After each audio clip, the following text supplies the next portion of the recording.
Bonsoir et bienvenue à vous sur une région de la radio-télévision nationale congolaise.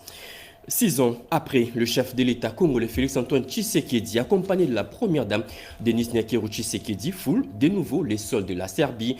Pendant 72 heures, le président de la RDC va discuter avec son homologue serbe et les hauts responsables de ces pays. Les échanges vont tourner autour de la coopération dans les secteurs de l'agriculture, mines et autres domaines entre les deux pays. Plus de précision avec Blandine Zoff. Jeudi 27 novembre 2025, le président de la République Félix-Antoine Tshisekedi Tshilombo a atterri dans la ville de Belgrade, signant sa deuxième visite d'État en Serbie depuis celle mémorable de 2019. Le chef de l'État congolais, accompagné de la très distinguée première dame Denise Nyakeru, a été accueilli à sa descente d'avion par le ministre serbe des Affaires étrangères et une escorte militaire. Le programme de la visite d'État du président de la République en terre serbe s'étend sur 3 jours. Le chef de l'État aura un entretien en tête-à-tête avec son homologue serbe Alexander Vučić. Une autre rencontre est prévue avec des hauts responsables serbes et congolais qui vont discuter autour des questions de partenariat stratégique dans différents domaines. En effet, la République démocratique du Congo entend approfondir sa coopération avec la Serbie dans les secteurs à grands enjeux tels que la sécurité et la défense, l'agriculture, les mines et les ressources naturelles. À cette occasion, plusieurs accords seront signés. Pour Kinshasa, cette visite marque une étape importante dans sa volonté d'élargir ses alliances internationales et de diversifier ses partenariats. Concernant l'axe économique, la République démocratique du Congo souhaite s'inspirer du modèle de développement de ce pays ami qui a su relancer son essor économique après la crise post-démembrement de la Yougoslavie. Au chapitre de la diplomatie, la Serbie est intéressée par la diplomatie d'ouverture du président Félix-Antoine Tshisekedi Tshilombo et souhaite réchauffer sa coopération multiforme avec la RDC. En s'ouvrant à des nations moins traditionnelles, le chef de l'État congolais démontre sa volonté de diversifier les alliances de la RDC sur le plan mondial. Ces accords entre la RDC et la Serbie sont perçus comme un indicateur fort et un jalon vers un partenariat soutenu. Décidément, cette deuxième visite du chef de l'État en Serbie est un élément de la stratégie de Tshisekedi pour établir la RDC comme un acteur incontournable sur le plan international, tout en faisant avancer la diplomatie et le développement économique du pays. Par ailleurs, en sa qualité de président en exercice de la conférence internationale sur la région des Grands Lacs, CIRGL en sigle, le président Félix-Antoine Tshisekedi Tshilombo voit en ces accords le témoignage de son engagement en faveur d'un leadership proactif et innovant dans un contexte régional complexe. Outre des cérémoniales officielles, dont l'accueil protocolaire au palais présidentiel, les deux chefs d'État livreront publiquement une déclaration conjointe afin de clôturer cette visite de haute intensité diplomatique. Avec une population évaluée à près de 1,4 million d'habitants, Belgrade, la capitale de la Serbie, se dresse fièrement à la confluence des rivières Sava et Danube. Une ville riche en histoire et en culture, véritable carrefour entre l'Europe centrale, l'Europe du Sud-Est et l'Orient. Un positionnement géographique qui confère à cette ville le statut d'un centre politique et logistique majeur.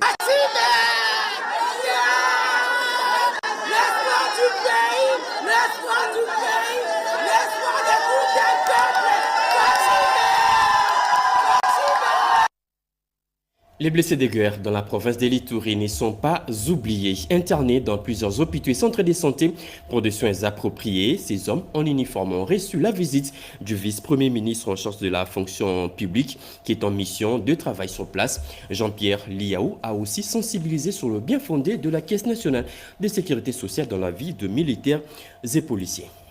Après avoir sensibilisé ces hommes et femmes sur la raison d'être de la Caisse nationale de la sécurité sociale des agents publics, CENSAP en sigle, dont les militaires, policiers et leurs dépendants, ici dans la salle Ishara, le vice-premier ministre, ministre de la fonction publique, a visité les installations et militaires à l'unité médicale d'intervention rapide IMIR. À ses côtés, le commandant des opérations et gouvernant militaire de l'Ituri, le lieutenant-général Luboyanka Chamadjoni. Tout cela au nom du commandant suprême, le chef de l'État, Félix Antoine Tshisekedi Tshilombo. Je suis d'abord sidéré et horrifié par la gravité de blessures, encouragé par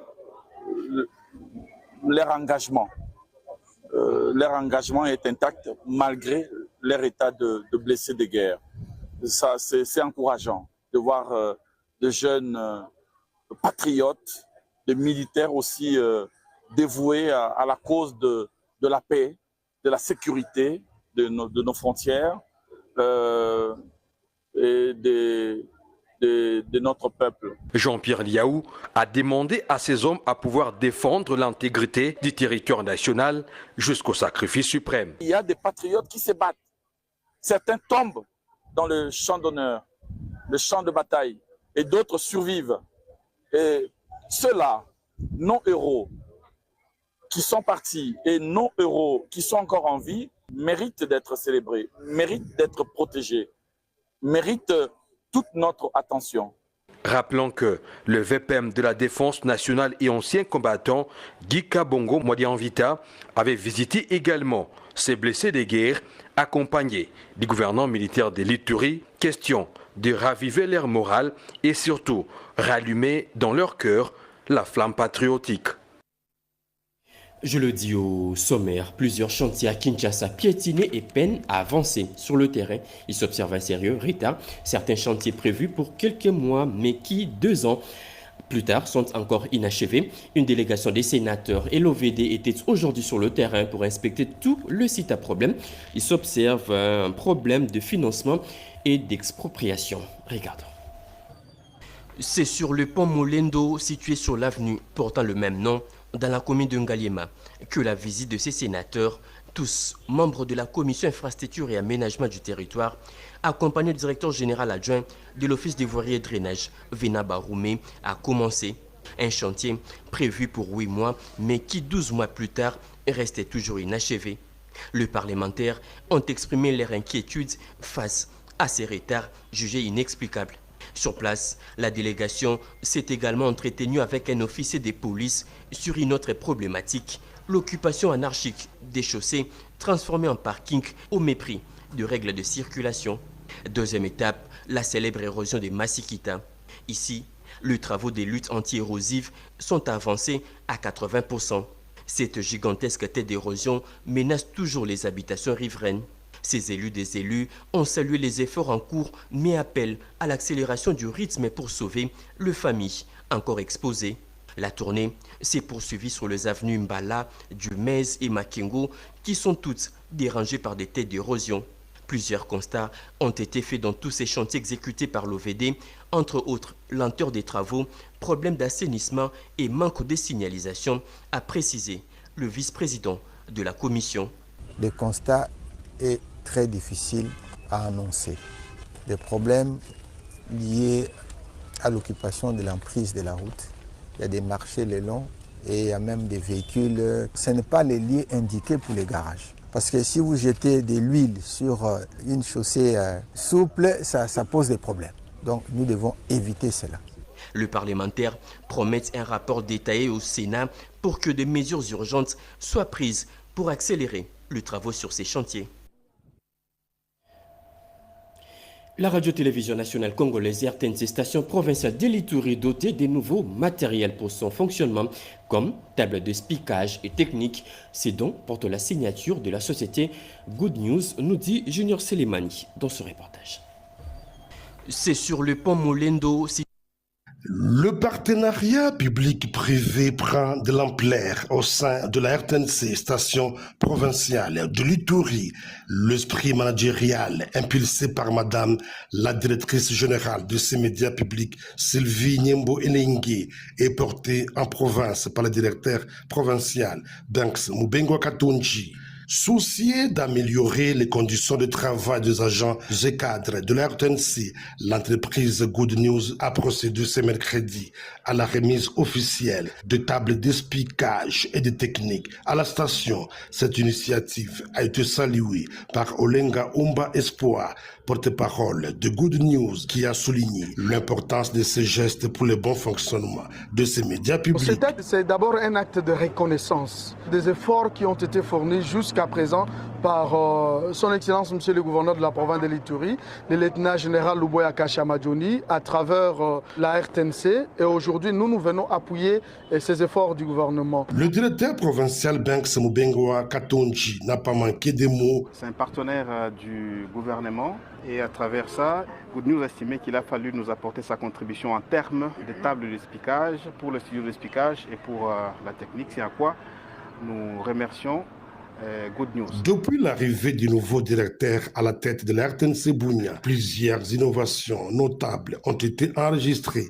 Parmi elles, la modernisation du bâtiment de la station et un lobbying actif ayant permis l'acquisition d'un émetteur radio d'une capacité de 2000 watts par la direction générale destinée à desservir l'ensemble de la population de l'Ituri pour sa pacification. Les importateurs dans la province de l'Ituri ont difficulté. La route nationale numéro 7 se dégrade jour après jour. Inquiets, ces importateurs lancent un cri de détresse aux autorités nationales pour la réhabilitation urgente de cette route. État de la route nationale RN27, les voix s'élèvent pour plaider en faveur de sa réhabilitation. La plus récente est celle de l'opérateur économique de l'Ituri, James Kenda. Cet importateur de Renault dans la région dit reconnaître l'importance de cette route qui relie Komanda à Golé, à la frontière avec l'Ouganda, d'où proviennent beaucoup de produits en passant par Bunia.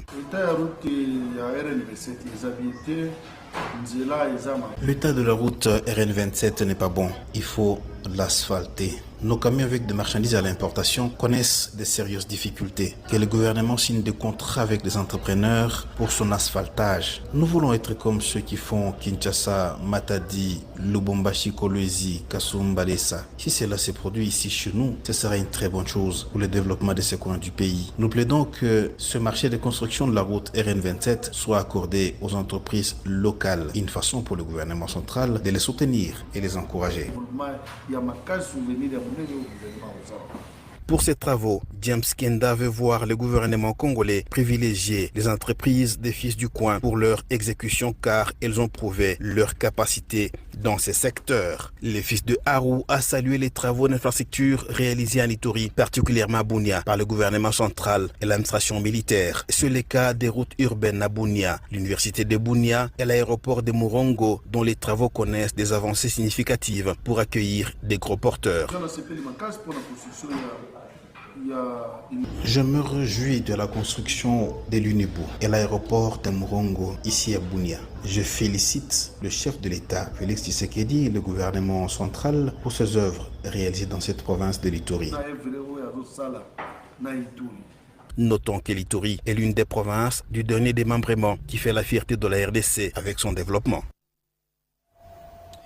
La grande finale de la 5e édition du concours d'éloquence interuniversitaire Ishango approche. Parmi les étudiants qui vont aussi s'affronter figurent les étudiants de la province du Lualaba qui ont été réconfortés. Regardons.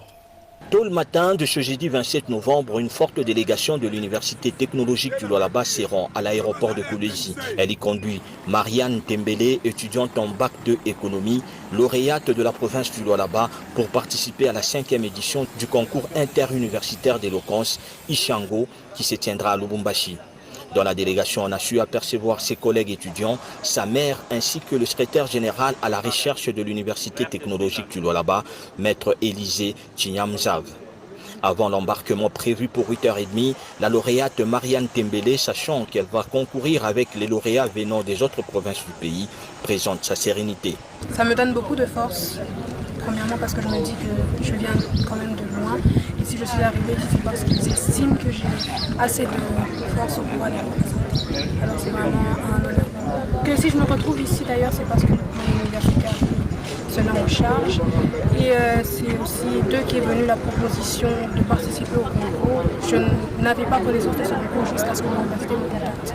Une occasion pour le secrétaire général à la recherche de l'Université technologique du Lualaba d'encourager les autres étudiants à emboîter les pas de la lauréate. On encourage toujours nos étudiants à fournir les efforts d'eux-mêmes, à produire ce qu'ils ont à l'intérieur et afin que l'université puisse, n'est-ce pas, les accompagner, les prendre en charge comme on l'a fait aujourd'hui. Donc les opportunités, il y en a à l'Université technologique du Lualaba. Il y a bien des choses qu'il faudra découvrir. L'Université technologique du Lualaba, dans sa mission d'accompagner les étudiants dans un encadrement tout azimut, a pris en charge la lauréate du Lualaba pour assurer sa meilleure préparation. Restons toujours dans la province du Lualaba où les autorités provinciales ont échangé avec une délégation de la société Tenke Fungu Rumé. Les échanges ont tourné autour de l'exploitation minière. Regardons. Mardi 24 novembre 2025, la délégation de l'association socioculturelle Luanzo Mikuba, conduite par son président national Jeune Kassato, le président du comité de sages Katweteba, ainsi que le président provincial du Lualaba, Pichundaï, accompagné de plusieurs membres de son comité, a effectué une visite officielle au sein de l'entreprise minière TFM dans la province du Lualaba. Cette délégation a été reçue par la haute hiérarchie de TFM, représentée par le CPO, M. Wu, entouré de ses collaborateurs, notamment les responsables des ressources humaines, des relations extérieures, ainsi que d'autres cadres supérieurs de l'entreprise. Au centre des échanges, l'état des lieux du partenariat entre TFM et la communauté Luanzo dans une dynamique de collaboration mutuelle bénéfique et de développement local durable. La délégation Luanzo Mikuba a salué les efforts déjà consentis par TFM dans la mise en œuvre des projets de développement inscrits dans le cahier des charges, conformément aux attentes des communautés affectées. Pour les responsables de Luanzo, ces réalisations traduisent le respect de la vision du président de la République et chef de l'État, Félix-Antoine Tshisekedi Tshilombo, en matière de développement communautaire. Au cours de discussions, le président national Jeune Kassato et le président du comité des sages Katweteba ont réitéré à la direction des TFM l'importance d'assurer une représentation équitable des communautés locales, en particulier celle de Luanzo Mikuba, dans l'ensemble des catégories professionnelles de l'entreprise. Dans son plaidoyer, Jeune Kassato a insisté sur la nécessité pour les deux parties de préserver un climat de paix, de quiétude et de vivre ensemble, conformément à la vision du chef de l'État, portée au Lualaba par la gouverneure Fifi Masuka Saini. Les inspecteurs de l'ARSP ont mis des contrôles aux installations de la cité minière d'Edurba à Ouacha, dans la province du Haut-Ouélé. Le directeur général de l'ARSP, Miguel Cachal, lui aussi est descendu sur place pour se rendre compte de l'évolution de ces travaux de contrôle. Regardez. Faisant le point sur sa mission de 48 heures dans la cité minière de Dourba à Ouacha, le directeur général de l'autorité de régulation de la sous-traitance en République démocratique du Congo, Miguel Cachal, indique être venu réconforter son équipe qui travaille depuis quelques jours sur l'évaluation des recommandations de l'année dernière. La mission n'est pas finie. Nous sommes venus pour assister les équipes sur place et qui continuent les travaux. Nous allons attendre la fin du contrôle. Je pense qu'il y aura des résolutions qui seront prises après les contrôles. Les gardiens des intérêts des entrepreneurs locaux saluent l'accompagnement dont son équipe et lui-même bénéficie de la part du gouverneur Jean Bakomi Togambu du Haut-Ouélé, mais aussi de la part du directeur pays de la société Kibal Goldmine pour la réussite de cette mission. Je tiens vraiment à saluer la collaboration de l'entreprise Kibali Gold, à saluer l'accompagnement de la province représentée par le gouverneur des provinces lui-même afin de pouvoir contribuer à la vision du président de la République, chef de l'État, qui est celle de développer la classe moyenne congolaise, de développer l'entrepreneuriat des jeunes, des femmes et des personnes vivant avec handicap. Nous demandons à toute la population de faire confiance au président de la République. Le contrôle qui est en train de se dérouler, c'est un contrôle très décisif qui va changer le tournant économique de notre pays et de l'histoire de notre pays, de l'indépendance économique du Congo, comme l'a dit le président de la République lors de sa prestation des serments devant la nation. Avant de s'envoler, Miguel Cachal appelle toutes les parties aux discussions, à l'apaisement. C'était en 1925, 100 ans déjà, depuis la création de la paroisse de Christ-Roi d'Aketi dans le Bazouélé. Les activités commémoratives pour célébrer ces centenaires viennent d'être lancées par un émissaire de la sénatrice Carola Guito. C'était en présence de plusieurs fidèles de cette paroisse. Les festivités du